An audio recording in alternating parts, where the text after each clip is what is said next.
कुछ रह ही नहीं जाता। चारों तरफ देखा जाए, ऊपर से नीचे तक, देवर्षि नारद से लेकर के और जितने भी हमारे ब्रह्मर्षि बने हैं, सबके सब इन्हीं के इर्द गिर्द हैं, इन्हीं से सब घिरे हुए हैं।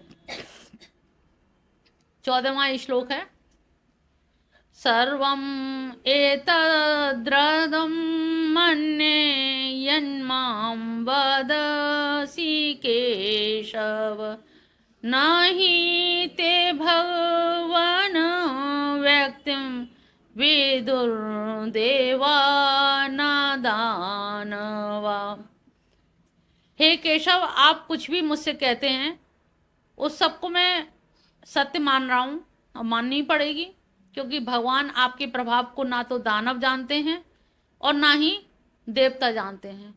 तो मेरी तो औकात क्या है? अब आप जो कह रहे हो वो मैं सब सही समझ, यहाँ पे भी एहसान दिखा रहा है अर्जुन कि तुम जो कह रहे हो मैं सही मान ले रहा हूँ, क्योंकि तुम्हें ना तो दानव जान सकते हैं और ना देवता जान सकते हैं। तो अब तो तुम्हारी कहीं मुझे सुननी पड़ेगी। तो तुम जो कह रहे हो वो सत्य ही कह रहे हो। स्वयमेवात्मात्मानं वेत्थ त्वं पुरुषोत्तम, भूत भावन भूतेश देव देव जगतपते। भूत भावन, भूत भावन यानी कि समस्त संपूर्ण जीवों को बनाने वाले। हे भूतेश, संपूर्ण भूतों के ईश्वर, देवों के देव, जगत के स्वामी, हे पुरुषोत्तम, आप स्वयं ही अपने आप को जानते हो। आप पुरुषोत्तम हो। पुरुषोत्तम का मतलब है इनसे ऊपर और कोई पुरुष है नहीं जो इनको जान सके। भूत भावन है, सब मनुष्यों को बनाने वाले भी हैं, और जिसको बना रहे हैं तो वो कैसे जान सकता है? वो भी नहीं जान सकता।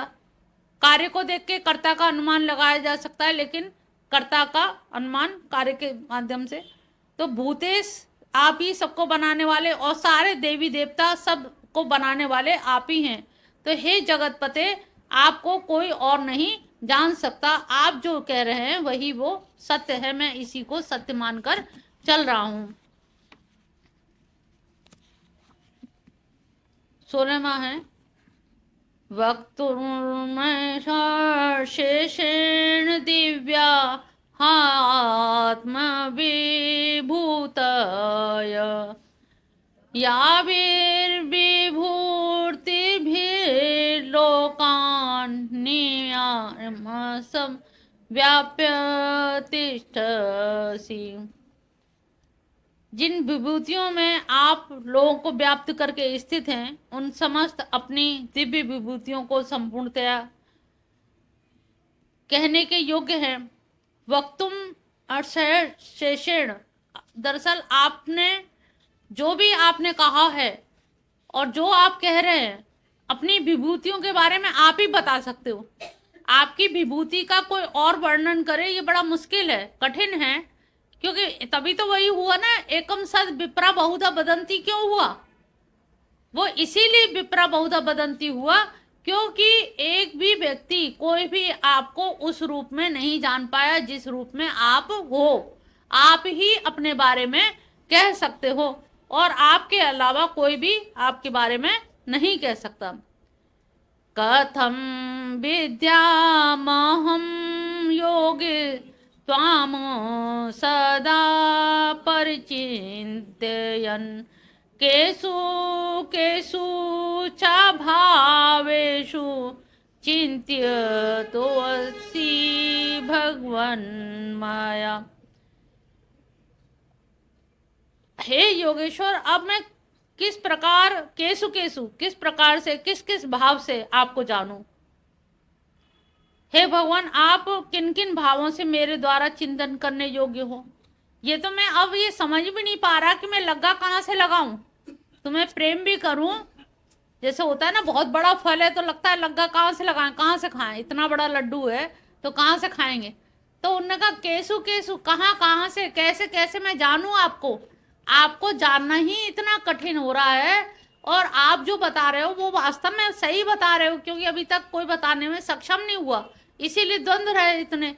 और द्वंद्व रहने का कारण यही है कि कोई व्यक्ति आपको जान नहीं पाया। तो आप किन भावों से मेरे द्वारा चिंतन करने योग्य, अब या तो मेरे लिए बता दो कि मैं किस भाव से चिंतन करूं, क्योंकि मेरी जो औकात है, मेरे लायक सेवा बताओ। कहते हैं ना हमारे लायक कोई सेवा बताना, तो हमारे लायक बताइए, क्योंकि आप तो इतने बृहद हो, इतने ब्रह्मांडों के नायक हो, इतने नियामक हो, सबके संचालक हो, आपको पूरी तरह से तो हम भजन कर नहीं सकते, ना यजन कर सकते हैं, ना ध्यान कर सकते हैं। आपके किस पार्ट का हम ध्यान करें, किस भाग का ध्यान करें, किस किस भाव से ध्यान करें, कैसे चिंतन करें, ये आप हमें बताने का कष्ट करें। 18वें श्लोक में कह रहे हैं, विस्तरेणात्मनो योगम विभूतिम च अचनार्दन भूया कथयत्राप्तिरे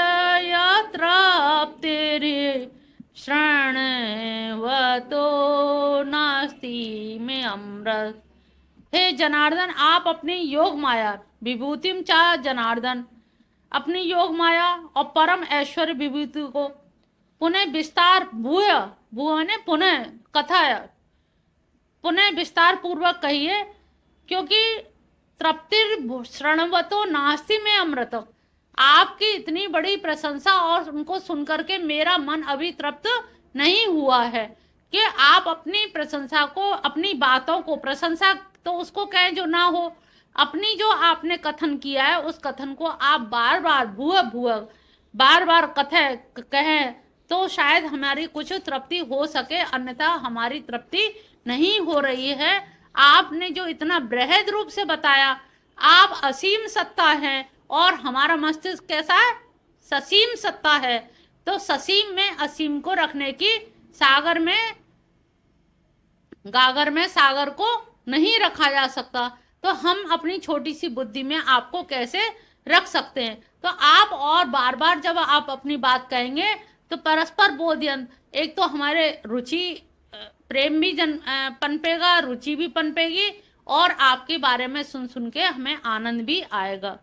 19वां श्लोक है, श्री भगवान उवाच हन्तु ते कथयिष्यामि दिव्यात्म विभूतया प्राधान्यत कुरु श्रेष्ठ नासु तंतो विस्तरस्य में। हे भगवान, एक तो कुरुश्रेष्ठ प्रभु।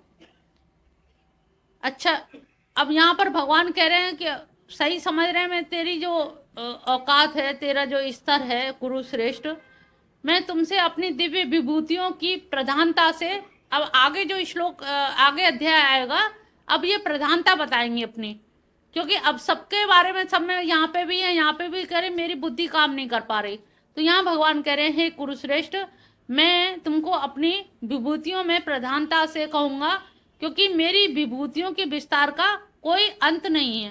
भाई जहाँ भी जो भी चीज मिलेगी वो मेरी विभूति से युक्त ही मिलेगी, मेरी विभूति के अलावा कोई वस्तु न्यून या शून्य नहीं है। जहाँ मैं हूँ, जहाँ विभूति है वहाँ मैं हूँ, ये समझ लो। तो मेरी कोई भी विभूति बिना उसके नहीं मिलेगी। तो तुम सही कह रहे हो हे कुरुनंदन, जब तक तुम खास खास चीजों को नहीं समझ लोगे, नहीं देख लोगे, तब तक तुम्हें आनंद नहीं आएगा। तुम्हारा ये जानना अत्यंत आवश्यक है। 20वां श्लोक कह रहे हैं, अहमात्मा गूढ़ाकेश सर्वभूता से अवस्थित अहमादिश्च मध्यम च भूत नामंत एव च। हे गुडाकेश, यानी कि अपने इंद्रियों को संयमित करने वाले, मैं समस्त प्राणियों के अंतःकरण में अंतर्यामी रूप से स्थित सबकी आत्मा हूँ। मैं ही संपूर्ण भूत प्राणियों के जीवों का आदि, मध्य और अंत हूँ। अब यहाँ पर इन्होंने सबसे पहले शुरुआत कहाँ से की? त्वम पद से। तुम्हारे अंदर जो आत्मा है, तुम बाहर की तो बात छोड़ो, तुम हो कि नहीं सबको मालूम है, तुम लोग जिंदा हो, किसी को ये तो नहीं पता कि मरे हुए हो। सबको मालूम है जिंदा हो, इसका मतलब कृष्ण हैं, तुम्हारे अंदर कृष्ण विराजमान हैं, तभी तुम इच्छा कर पा रहे हो, देख पा रहे हो, बैठ पा रहे हो, अंतःकरण में संकल्प ले पा रहे हो, श्रवण कर पा रहे हो, ये सारी जो क्रियाएं कर पा रहे हो, किसकी वजह से कर रहे हो? जोर से बोलो।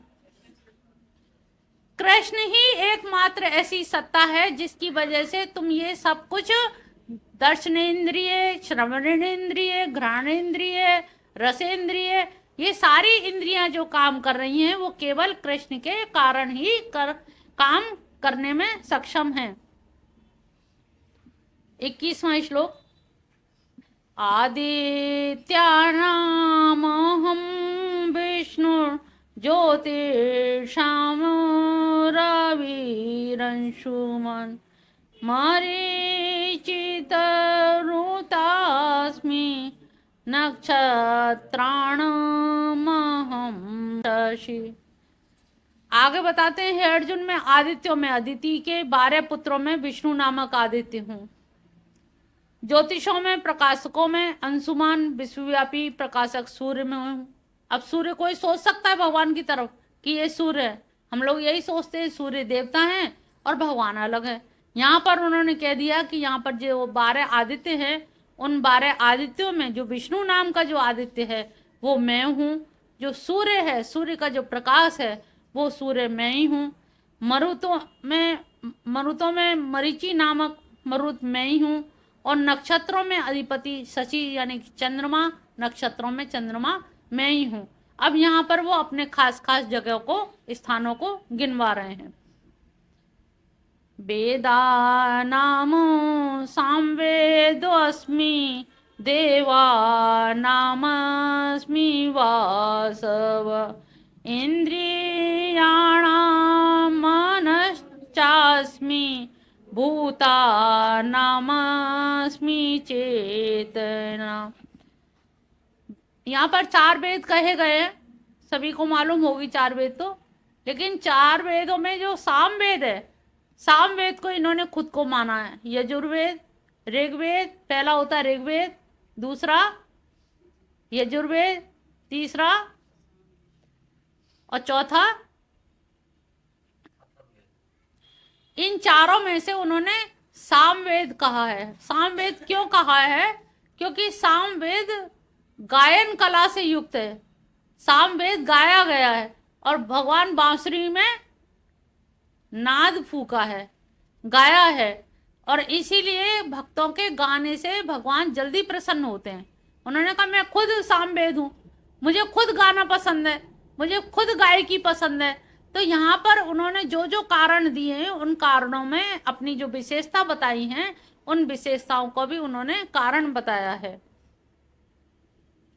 इंद्रियाणाम मनश्चा, और जो इंद्रिय हैं, कितनी इंद्रियां हैं?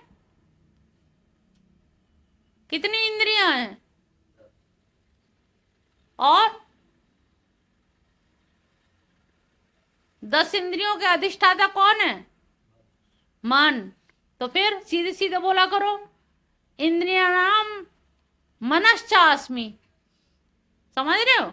जो इंद्रियां हैं उनमें मैं मन हूं, क्योंकि मन ही संकल्प विकल्प करता है, मन ही विचार करता है। करता तो बुद्धि है, लेकिन मन अपने ढंग से मनवा लेता है बुद्धि से। तो यहाँ पर भगवान ने मन को ही माना है। मन अगर तुम्हारे कब्जे में आ गया तो तुम सब कुछ कब्जे में कर लोगे। तो यहाँ भगवान ने अपने आप को 10 इंद्रियों के साथ साथ 11वीं इंद्रिय, मन को भी एक इंद्रिय माना जाता है, ये 11वीं इंद्रिय है, और 11वीं इंद्रिय के रूप में मन को इन्होंने अपना माना है।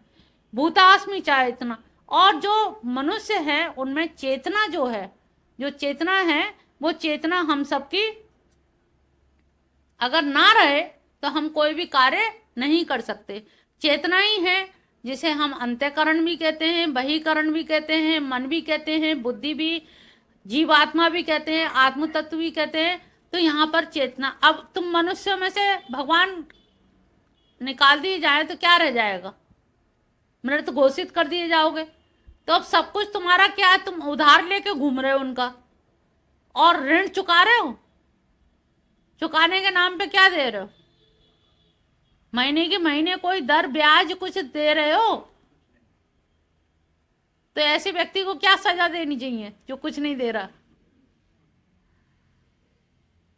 भाई जब आप स्वयं स्वीकार कर रहे हैं कि हम कुछ नहीं दे रहे, तो आप बताओ इनका कर्जा कैसे उतरेगा?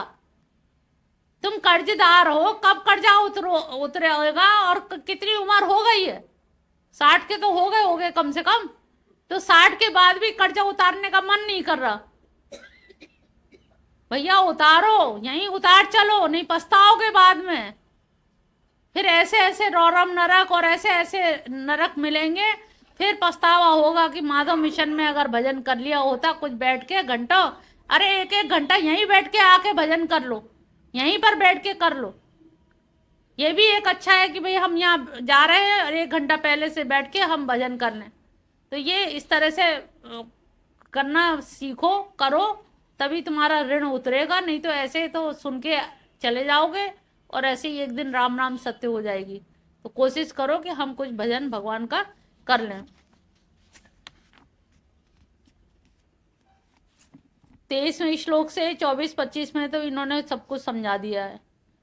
रुद्राणाम शंकरश्चास्मि वित्तेशो यक्ष रक्ष सामो वसुनामो पावक चास्मि मेरु शिखरिणामाम् पुरोधसां च मुख्यं च मां विधिं पार्थ बृहस्पतिं सेनानीनामहं स्कंद सरसामस्मि सागर मैषीणां भृगुरहं गिरामहस्येकाक्षरम् यज्ञानां जपयज्ञोऽस्मि स्थावराणां हिमाल। अब इसमें बहुत सारी सार की बातें कह दी गई हैं। रुद्रनाम शंकर, 11 रुद्रों में मैं शंकर हूं। यक्ष और राक्षसों में वित्तेश यानी कि धनाध्यक्ष यानी कि कुबेर हूं। 8 वसुओं में पावक अग्नि हूं। शिखर वाले अत्यंत ऊंचे पर्वतों में सुमेरु पर्वत हूं। हे पार्थ, तुम मुझको पुरोहित की तरह के मुख्य बृहस्पति जानो। मैं सेनापतियों का स्कंद हूँ और जलाशयों का सागर हूँ। मैं महर्षियों में यानी कि सप्त ऋषियों में भृगु हूँ। वाणी में एक अक्षर ओमकार हूँ। और यज्ञों में सबसे इम्पोर्टेंट चीज़ है, यज्ञों में जप यज्ञ हूँ और स्थावरों में मैं हिमालय हूँ।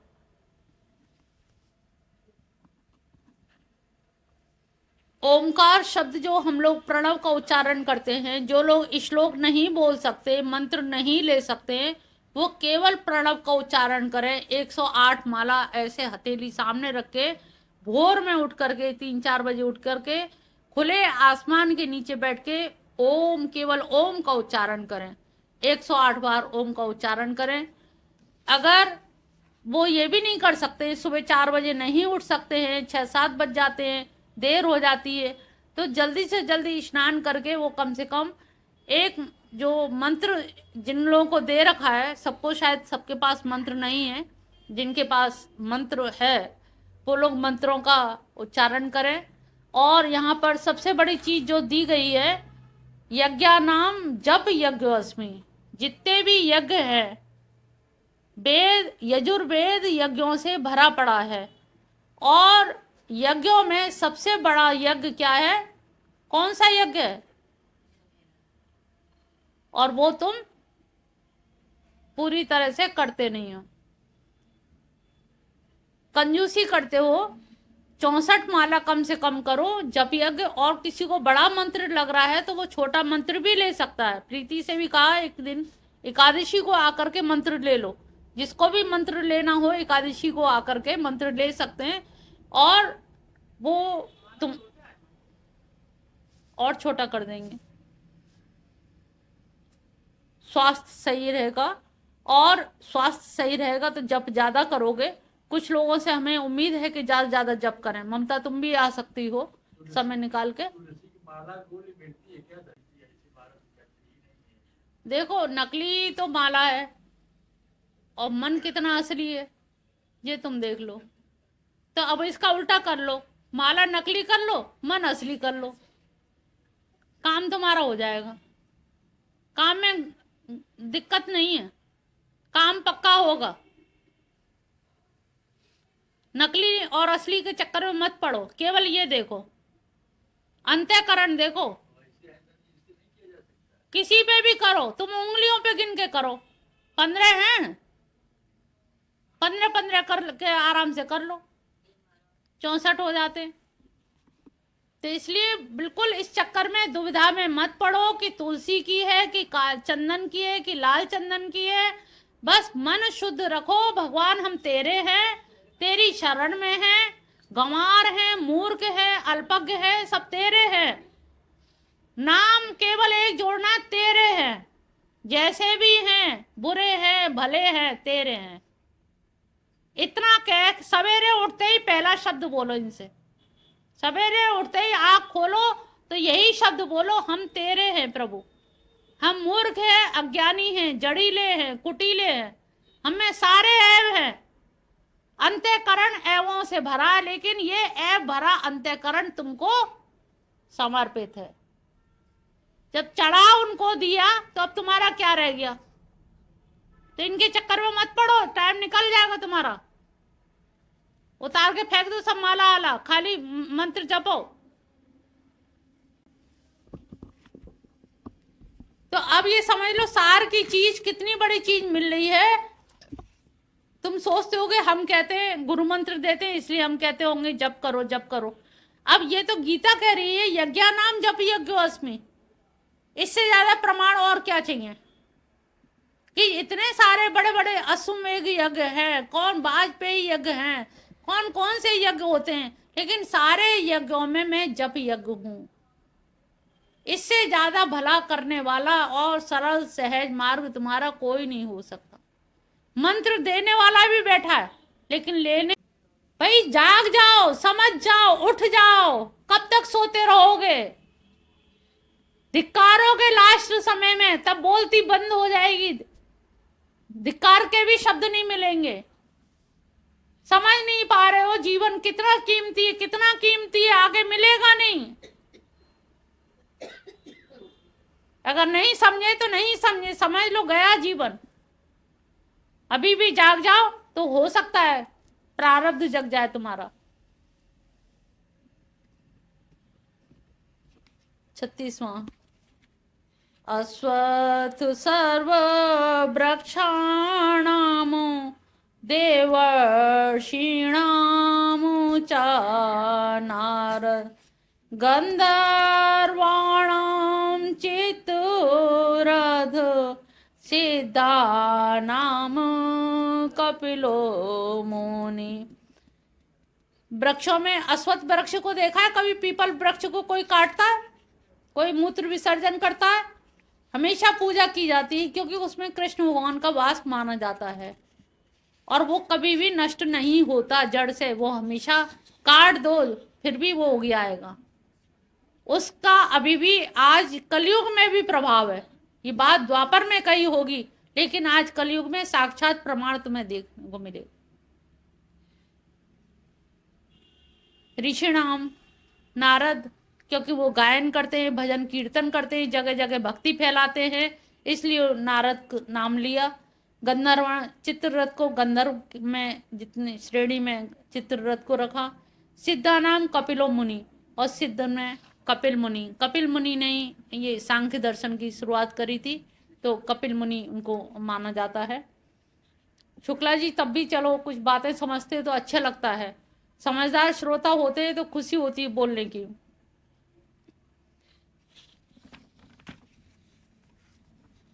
27वां है, उच्चै श्रवसमस्वानां विद्यमामृतोद्भवम् ऐरावतं ऐरावतं गजेन्द्राणां नराणां च नराधिप। हे अर्जुन, तुम मुझको घोड़ों में, यहाँ पे उच्चैश्रवा घोड़ा निकला था जब समुद्र मंथन हुआ है, उच्चैश्रवा नाम का घोड़ा, गजेंद्रों में ऐरावत हाथी और मनुष्यों में राजा ही जानो, क्योंकि उनसे बढ़ के ना देवता है, ना कोई ऋषि मुनि है, ना कुछ है, वही। अब यहाँ पर मनुष्यों में भी राजा जानो, मनुष्य भी बता दिया, यानी कि मनुष्य के मन में चेतना के रूप में वही है, आत्मा के रूप में वही है। तो मनुष्य भी बाहर से नहीं आया, हर मनुष्य के अंदर वो भगवान है और भगवान विराजमान है। लेकिन मनुष्यों में भी राजा कहा है। राजा क्यों कह दिया है? कोई कारण लगाओ। बहुत से लोग कहते हैं ना, हम तो अपने मन के राजा हैं। क्यों कहते हो मन के राजा हैं? शुक्ला जी, मन के राजा क्यों कहा जाता है? क्योंकि तुमको संकल्प की स्वतंत्रता दे रखी है। तुम चाहो तो आज इसी समय इसी मिनट में अच्छे व्यक्ति बन सकते हो। इसी समय तुम 100 नाम कृष्ण के नाम ले सकते हो मनी मन में। मनुष्यों के राजा हो तुम, आज भी, अभी भी, इसी समय भी राजा हो। तुम घर जाके भले ही किसी की पत्नी पति बन जाओगे, लेकिन यहाँ पर बैठ करके तुम कृष्ण के प्रजा हो और उनके मन, उनका नाम ले सकते हो, इसलिए तुम राजा भी हो। भगवान ने अपने आप को राजा बताया क्योंकि वो मनुष्यों के बीच में से ही है। मनुष्य से बाहर नहीं है भगवान। अगर बाहर होते तो वो क्या होते? बाहर होते तो क्या कहते उनको? विश्वातीत। लेकिन वो मनुष्यों के अंदर है तो उन क्या कहेंगे? क्या कहेंगे? हैं? जवाब नहीं देते। एक तो तुम लोग विश्वव्यापी, मनुष्यों के अंदर हैं इसलिए वो विश्वव्यापी है। मनुष्य इस जगत के बाहर भी है, हमसे भी बाहर है, ब्रह्मांडों से भी बाहर है, अनेकानेक ब्रह्मांडों के बाहर है, इसलिए वो विश्वातीत भी है। 28वां श्लोक। आयुधानामहं वज्रं धेनु नामस्मि कामधुक् प्रजन चास्मि कांदर्प सर्पाणामस्मि वासुक।